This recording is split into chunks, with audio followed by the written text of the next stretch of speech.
Assalamualaikum warahmatullahi wabarakatuh. Perkenalkan, nama saya Siti Anissa dari kelas MJ103. Di sini saya akan mereview salah satu kebijakan mikro pemerintah yang ditetapkan pada era reformasi hingga saat ini. Saya akan mereview salah satu kebijakan KUR yang ditetapkan pada era pemerintahan Bapak Susilo Bambang Yudhoyono atau PSBY di tahun 2007 dengan tujuan untuk menyediakan pembiayaan modal kerja dan investasi bagi para UMKM.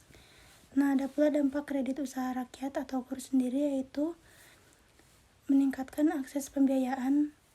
KUR dapat membantu UMKM dalam mendapatkan akses pembiayaan yang lebih mudah dan terjangkau, sehingga mereka dapat meningkatkan produksi dan mengembangkan bisnis. Yang kedua yaitu meningkatkan produktivitas. KUR membantu meningkatkan produktivitas UMKM sehingga mereka dapat meningkatkan pendapatan dan kesejahteraan. Yang ketiga yaitu menciptakan lapangan kerja.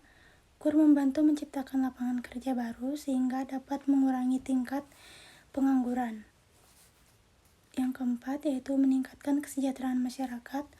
KUR membantu meningkatkan kesejahteraan masyarakat terutama bagi mereka yang berada di daerah pedesaan.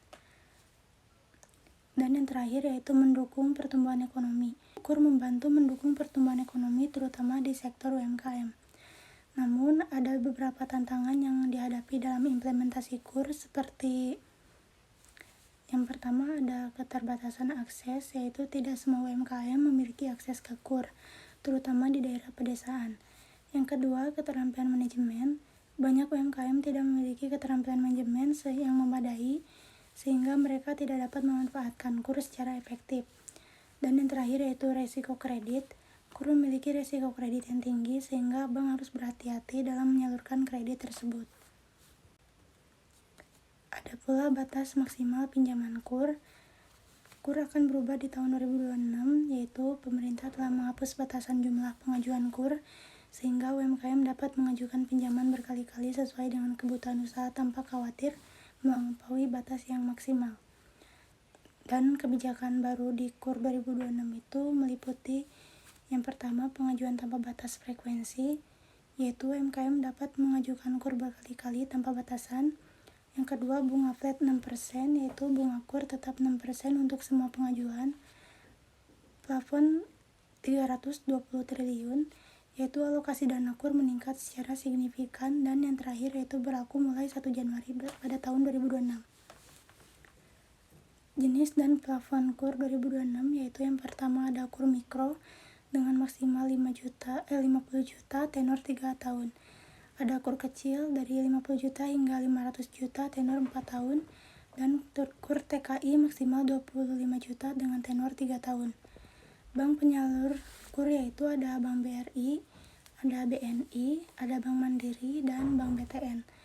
Ada pula bank swasta yaitu Bank BCA, Bank Sinarmas, Maybank Indonesia, Bank OCBC, Bank Permata, Bank Bukopin, Bank BTN, Bank Artagraha, Bank Nobu, BSI, Bank Mandiri Taspen, dan ada pula Bank Pembangunan Daerah yaitu ada BPD Bali, Kalbar, NTT, DIY, Sulsel Bar, Sumut, Sumbar, Sumsel Babel, BJB, Kalsel, Riau Kepri, NTB Syariah, Lampung, Papua, Bengkulu, Kalimantan, Jambi, Jateng, Sultra, Kalteng, Sulutgo, Jatim, dan lain-lain.